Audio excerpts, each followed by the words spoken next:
Oh, right. So you've probably seen the headlines lately.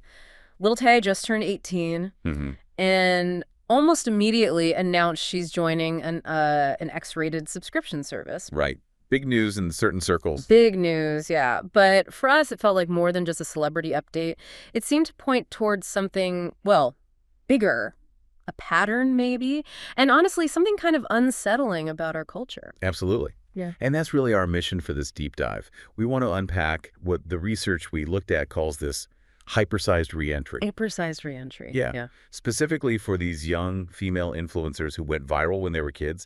Think Lil Tay, think Bad Baby. We're going to try and get behind the headlines, really explore the disturbing side of it all. Because when the analysis we read called it a grotesque cultural pattern, that really jumped out. It makes you ask, what does this actually mean?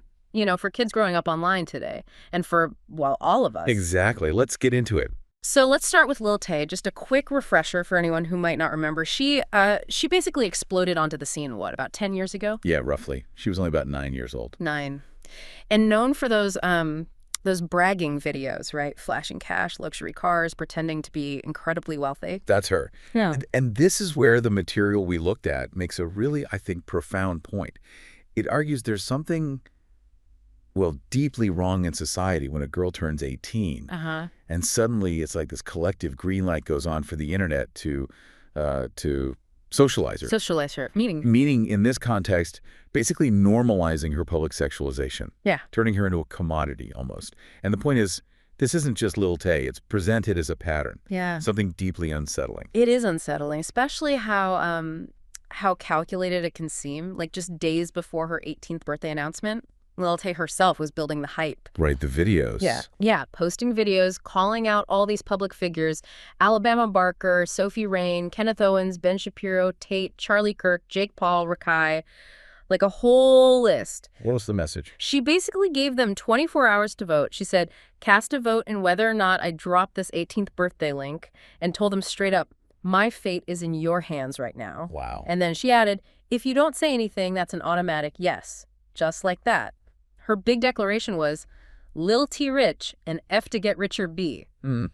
Bold. Bold and apparently financially quite effective. The immediate results reported were, I mean, pretty staggering. What kind of numbers are we talking? The reports claim over 100,000 subscribers in just 2 hours.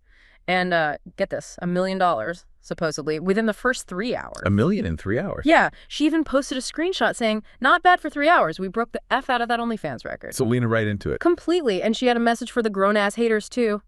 Y'all been doubting me for 7 years. You can hate on me all you want. You can't say Lil Tay ain't winning. It's a playbook we've seen before, isn't it? This brings us right to Bad Baby. Danielle. Right, Danielle Bergoli. Very similar situation back in 2021. Launched her account literally days after turning 18.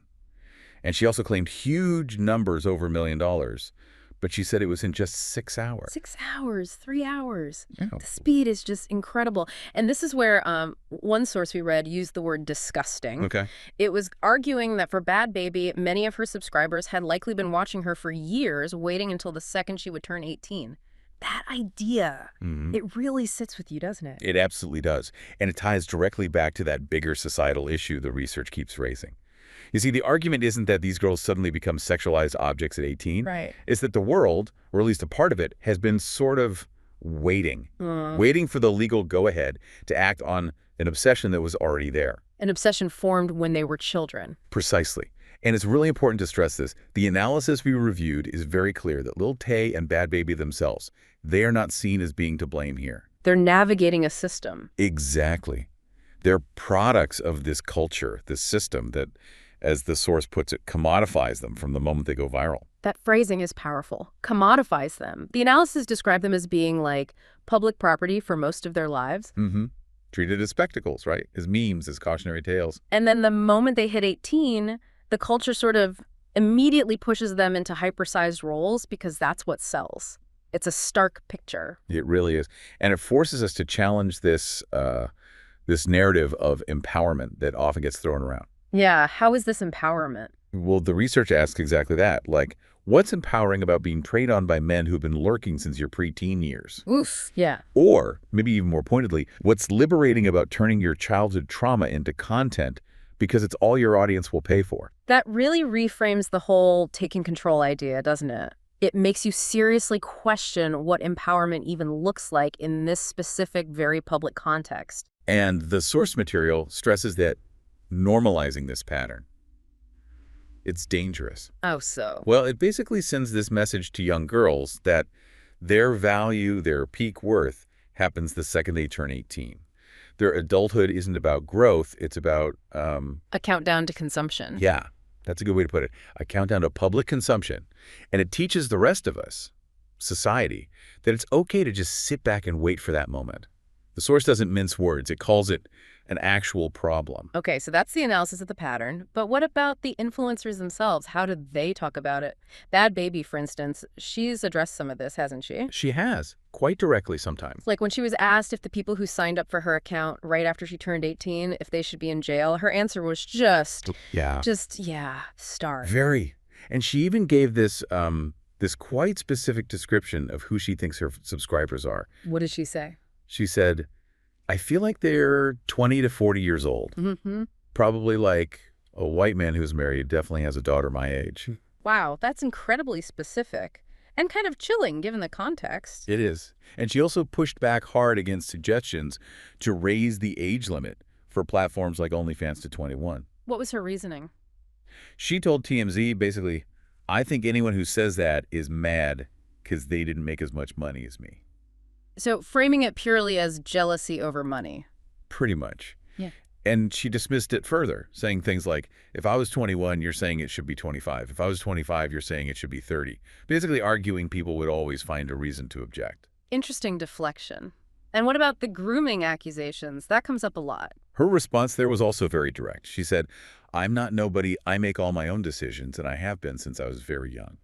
Asserting her agency, you know. Right. But then the analysis we looked at offers a different interpretation of those responses. It does. It sort of suggests that maybe she's totally missing the point. Meaning that she might be perhaps already so influenced by the system, brainwashed was the term used, that she isn't engaging with the deeper, more systemic problems at play. It paints her as being caught in this really complex, dynamic, lucrative, yes, very public, yes, but also potentially quite damaging. It's a really complicated picture, no easy answers. Not at all. Yeah. And ultimately, it brings up these really big questions, doesn't it?